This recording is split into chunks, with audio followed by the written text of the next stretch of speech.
Ladies and gentlemen, welcome to the fifth cut here of Before the Whistle. We're live.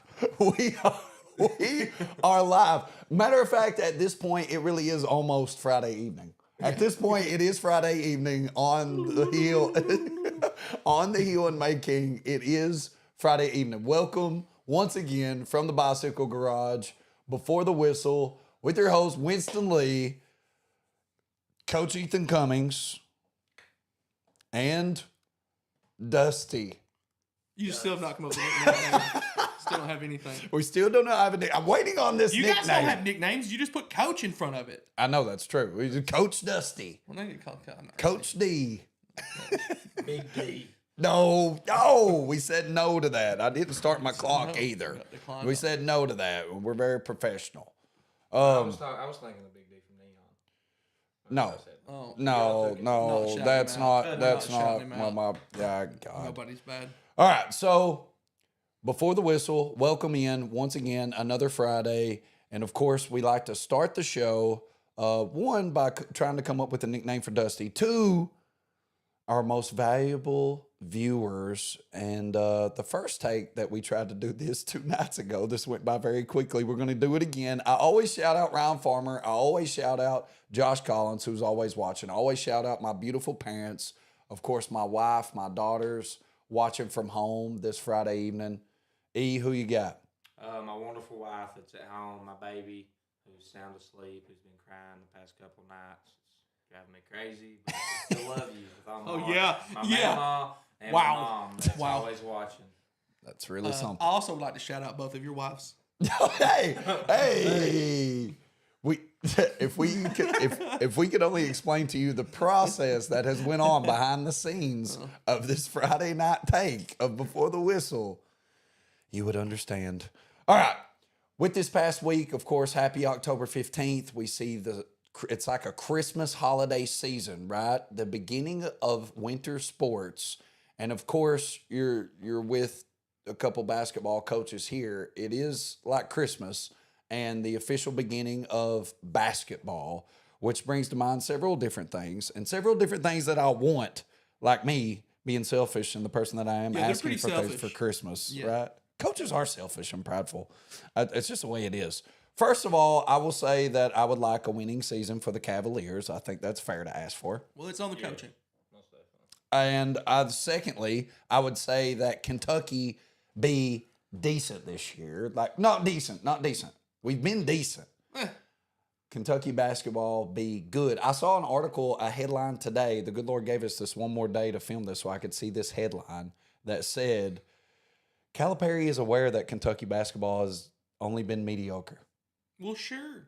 So I'm glad he knows. Yeah, I'm pretty sure he's aware of it. It seems like coaches are not aware that they're Yeah. mediocre. Yeah, like he knows. Yeah, you know you are. Oh, trust me, he knows. Yeah, he knows. It's probably like signs in his yard You when he think rolls up college to is like that. you think the parents are messaging him all the time, like it is in high school? You know, You think I think you would be shocked to find out. no, I think like especially like freshmen. Right? Yes. I bet freshmen's moms are like, John, I don't know if you're just not playing my son because you don't like him, or Yeah, no, I think so. I think that actually does happen in real life. Mercedes gave him $100,000. Like, where you at? I did see, we do know Big Z, of course, our, what country is he from? Jabba the Zell.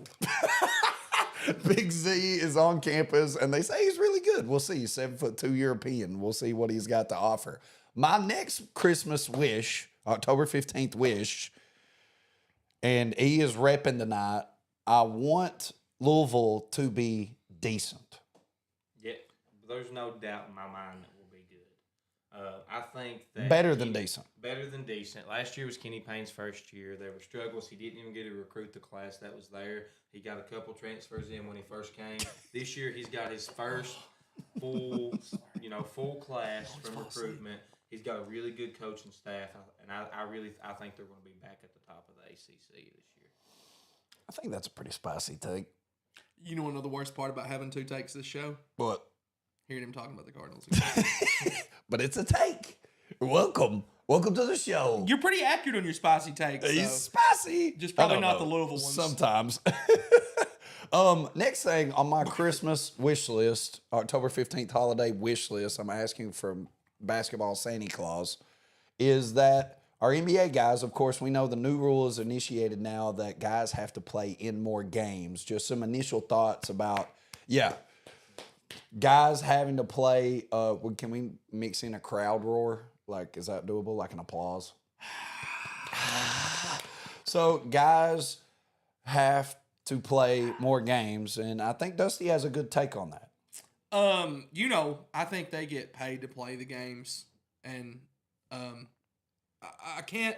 I'm all about calling into work, but I can't say that that's calling into work. It's more like showing up to work and just not doing anything. I guess that's what all of us do anyway, but we don't get paid millions of dollars for it. And if I took my kid to the game and they weren't playing, I would probably get thrown out. Exactly. Like if you take Dax to the game, right, and I'm taking him to watch Donovan Mitchell, Louisville alum, and we're watching him trying to go off, right? Yeah. And you go to the game and turns out he's not playing that night. Yeah, if you watch the Bucks November 24th. Yeah. Right? You watch the Bucks November 24th. Yeah. Giannis and Dame are sitting. And you know what stinks is like you gotta buy this. Mad. You got to buy this ticket in advance. Yeah. So you don't know. Like it comes to the day of before they decide they're not going to play. And they ain't cheap. No, and they ain't cheap. I mean, it ain't a Taylor Swift ticket, but it's not cheap.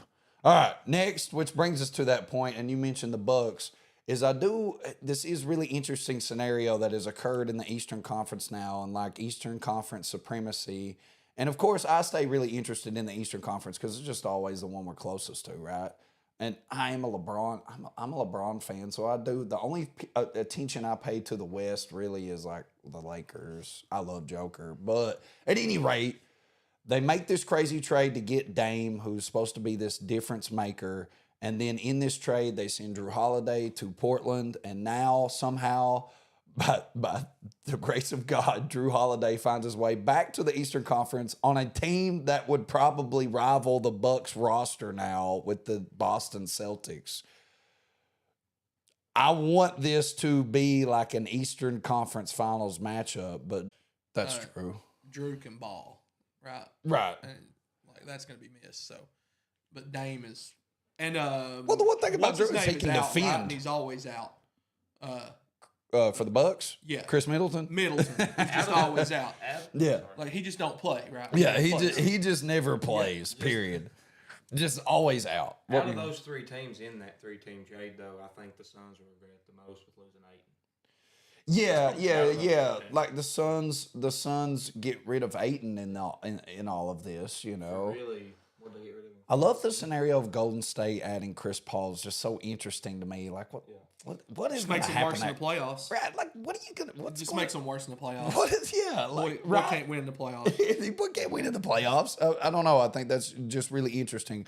And you, speaking of pro, in our Christmas wish list for October 15th, but you mentioned Wemby the other day. I mean, and we saw this poster. I saw this tweet, X, whatever it is now. What do they call it now? I don't know.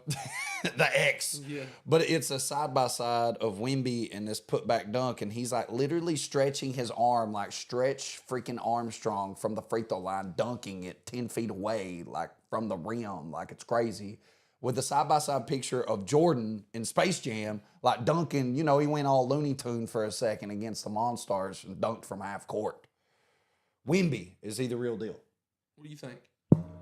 I think he's good, and I think the sky's the limit. I think he has potential, but is he going to be there this season? No, I don't think he's strong enough. I think that when you put him up, he's going to play as a big because of his height. Yeah. Most bigs in the league today can handle the ball and can shoot the ball. I mean, just look at Jokic. Right. Put him up against a guy that's twice his size, he's going to get pushed around in the paint. Right. I'm a simple man, Ethan. Coach Winston. As we've heard before. I am a simple man. I like simple things. I watched a 45-second video, and it made me... Doesn't seem like much. Made me think maybe he might be the greatest I've ever seen play the game. Hot take. And that's all it takes. It's 45 seconds of him putting back free throws that are just him not even moving and just putting them back in the hoop and blocking people on dunks and never leaving the floor. My dad had 2 rules in every sport and how you would never get hurt. Okay. Right? Always keep your head up. Yep. Never leave your feet. Right? He It's literally- just 2 rules. All right. So you got to realize my dad played center for a long time, and he played middle linebacker. If you're playing Right. center, like not Played leaving your middle feet, linebacker and center. Right. stay on your toes. Never had any knee problems. He never left his feet. Stay on your toes. Vic, don't leave your feet. Wimby, we're looking forward to it. The last thing I want on my October 15th wish list is for TVS to grant us this basketball show. Can we please get the basketball show? Can we keep going? Is Pat McAfee going to talk about basketball? No. He doesn't talk about basketball at all. No. Look at what we have to basketball. offer. All he talks about is football. What's he going to talk about in the wintertime, ESPN? That's $80 million wasted. Hey, can we still talk about football? Yeah, we can still talk about football. Okay. TBS, just continue whatever this is, please. All right, which takes us to whatever this is, and the 2-minute drill that usually takes way longer than 2 minutes. And we 7-minute drill. It's a 7-minute drill. We got plenty of time on the clock. We're just grinding it down. Couple handoffs, couple quick outs. We're just slowly working it down Probably the field. Don't worry interception about in the getting end out of zone. bounds. Probably interception in the end zone. Yes, Russell Wilson. So 2-minute drill. We can't talk bad about Russ. That's actually Josh Cornett, our producer's favorite player. Anyway, I started him last week, and I think we all know what happened. Oops. Yep. Oh, well. So we start out with BTW in our 2-minute drill, which kind of beware the witch. Ooh, the Halloween season for before the whistle, because we absolutely cursed the 49ers and talking about how good they were last week, and then they absolutely fall flat against P.J. Walker, XFL superstar. Brock Purdy looked like Mr. Irrelevant. Ugly. Looked like Mr. Irrelevant. Yep. Go ahead. There Pop was off. There was one person that did not buy the hype on the Niners last week. And those of you that watch this show regularly, you know this guy right here. I'm sure Once you're a there's. Louisville fan, you're always right. Always right. Oh, That's the only thing that comes with wearing whoa, that. save that for cat talk. Yeah, save that. With the 49, I seen it coming. I seen a loss coming. I actually thought it'd be to a little bit better of a team with a little bit better of a quarterback, but I seen it coming because I did not buy the hype. I think, like I said before, their schedule's weak. Yeah. Guys, come on, look at their schedule. Look at the teams they've played. Yep. It's weak. No, you're right. And I mean, their division's, considerably, I guess, weak, or could be. We'll see. I mean, I think the Seahawks are in that division, right? The Seahawks might come. The Bengals beat the Seahawks last week. Well, let's not curse them anymore then. I'm not going to curse them anymore, but we actually cursed everyone because our next, which takes us to, a sheep dressed in wolf clothing. Can Zach Wilson, and I actually heard this topic today, of all places, on the Pat McAfee show, but can Zach Wilson put Coming for you, Pat. the Jets, they just beat the undefeated Eagles. Can this Jets defense and just like whatever they have, this grit about them, can they just, and I didn't mention the aura of PJ Tucker, but don't talk bad about PJ Tucker. He something about him. It's XFL. awful stat line and he just wins. I don't know how it happens. He can throw like 4 picks and he wins. I don't know how this happens. But at any rate, the Jets, Zach Wilson in the same cart, right? Like I can throw a couple picks. All I got to do is manage aside from that. Maybe not giving up 6 points and just manage a game and let my defense literally win games. And they just beat the Eagles, a Super Bowl team.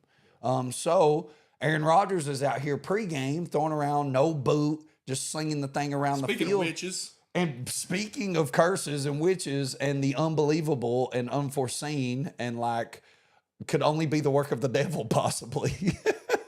But can the Jets make the playoffs? no, And Aaron Rodgers play? I just legitimately think that defense wins championships, but offense wins games, and they have zero offense. Like they don't have an offense. Brees Hall looks good. man, you just got to score 21 on them. I know. Right, Yeah, and you yeah. don't have to score it on offense. I know their defense is good, but if they give up a pick six, they're going to lose the game. That's the thing that you know, and that's why I'm like really careful. Is like Zach Wilson, you can afford for him to turn it over, but you can't afford for it to lead to an immediate 6 points. Yeah, you can't turn it over Like, in the under 20. You've got to take care of it at least for half the field. If you're Zach Wilson, like this is You like Zach Wilson, don't you? I do like Zach Wilson. You know, I like. Here's what I like. It's not really so much Zach Wilson. It's Robert Saleh. I like how he has said, do too. okay, nobody likes Zach Wilson, but he's my guy. I'm going to stick with him until Rodgers comes back, and we're going to get through this. And he's got the team now, if you watch him play, they're more rallied around Zach Wilson and more, you know, hey, we got your back. If you don't, like, I watched a film the other day, and it was like Zach Wilson coming to the sideline, one of the receivers walk over, and they're picking him up like, hey, check it off. We still got another play. We got Right. another drive. You know? And I think you're right. I think you touched on something that's extremely important that I see in watching the Jets play for the 2 seconds I see them in the red zone on Sundays and on the NFL red zone.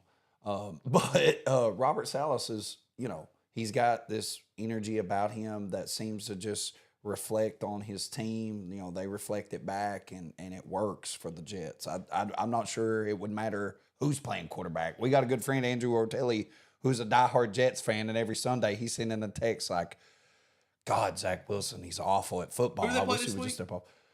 I don't know. And all of our devices are tied up. We can't even look this up. Yeah, I have no idea. We'll see, but they're 3-3 now.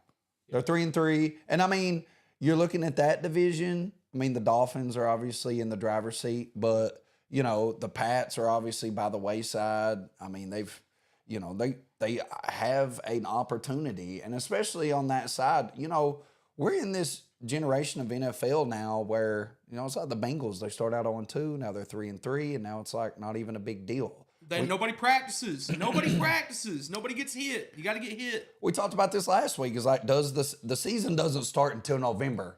You know, hey, season 1 of NFL isn't for another 2 weeks, so everybody we're- just needs to relax. I know we're running